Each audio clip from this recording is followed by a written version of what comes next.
Fellow Toastmasters here and on Zoom, Randolph and I have always enjoyed camping. Over the past 20 years, we have taken most of our summer vacation trips camping, mostly in Maine or in the maritime Canadian provinces of Quebec, New Brunswick, Prince Edward Island, and Nova Scotia. You see, Maine has a common border with both New Brunswick on the east and Quebec on the north. So it's very accessible when I'm back there. I'm going to tell you today about some camping trips that we had, and things are not always as they seem. Camping is always an adventure, no matter where we go, and it's always been fun. The first one I'm going to talk about, once upon a time, Randolph and I took a cross-country trip in my recently purchased Ford Escort station wagon. I had no car back there and needed to have one.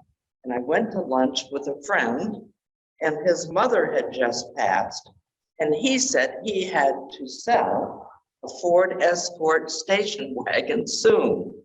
But I'll buy it. I bought it sight unseen. He said it only had 10,000 miles on it, and his mother had taken the car to the dealership for service over the years. It was perfect. So we jumped in the car and we started a week-long camping trip across the country. When we got to Detroit, we crossed over into Windsor, Canada, where we were going to stay in a campground there. Most of our campgrounds were state parks, but we occasionally stayed in private campgrounds too. The provincial park system in Canada is marvelous. Wonderful parks there. And provincial is equal to state. There, I met Lloyd. Lloyd had the most penetrating eyes I have ever seen. I remember Terry Hewins giving a talk several years back about taking bicycles, used bicycles, from the US into Tijuana. And there was a woman in charge of the project, Marta, and he talked about Marta's piercing eyes, dark eyes. Well, Lloyd had piercing eyes, but they weren't dark.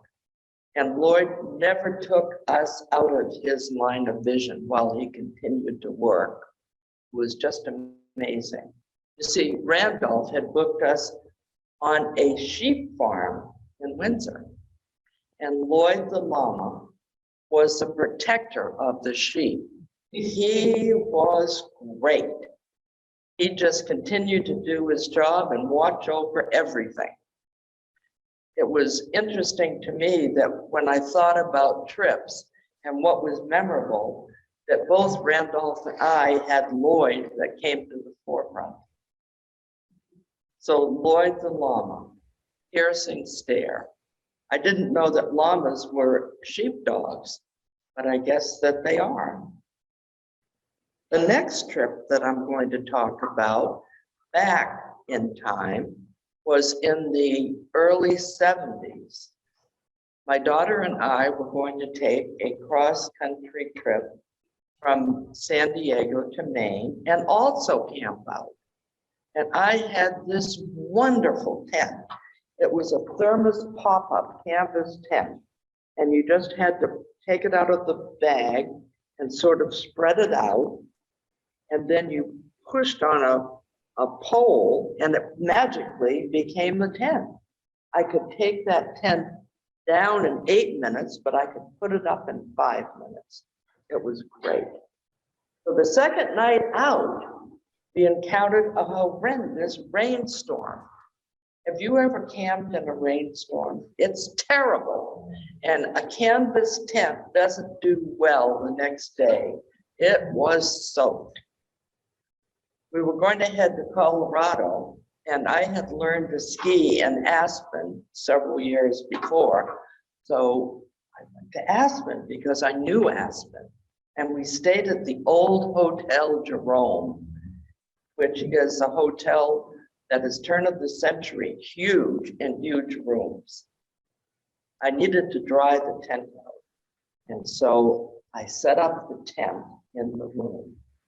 And my daughter and I were just laughing the whole time we were setting it up, envisioning the maid coming in and seeing the tent in the room and thinking, city slickers really know how to camp.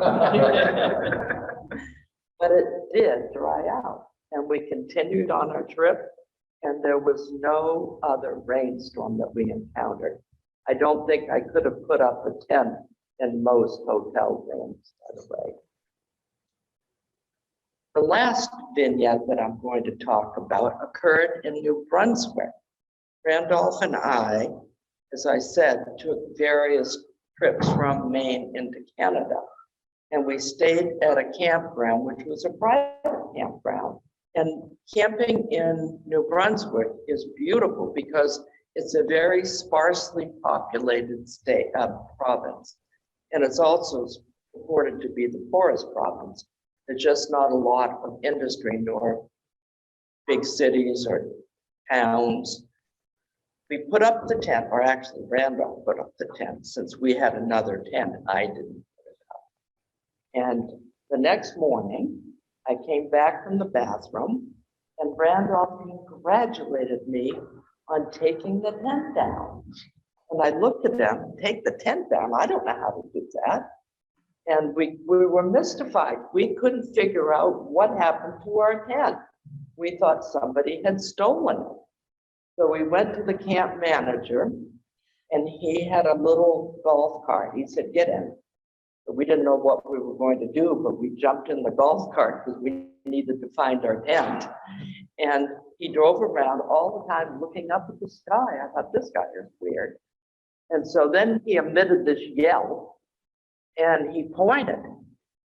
And we looked up and high up in a tree was our tent. Randolph had taken the stakes out and was preparing to take it down, and a gust of wind had taken it and put it all the way up to the top of the tree. Now, this man had had that happen before because it was a windy area. So he got the tent down, it was not damaged, and we continued enjoying New Brunswick. Oh, God.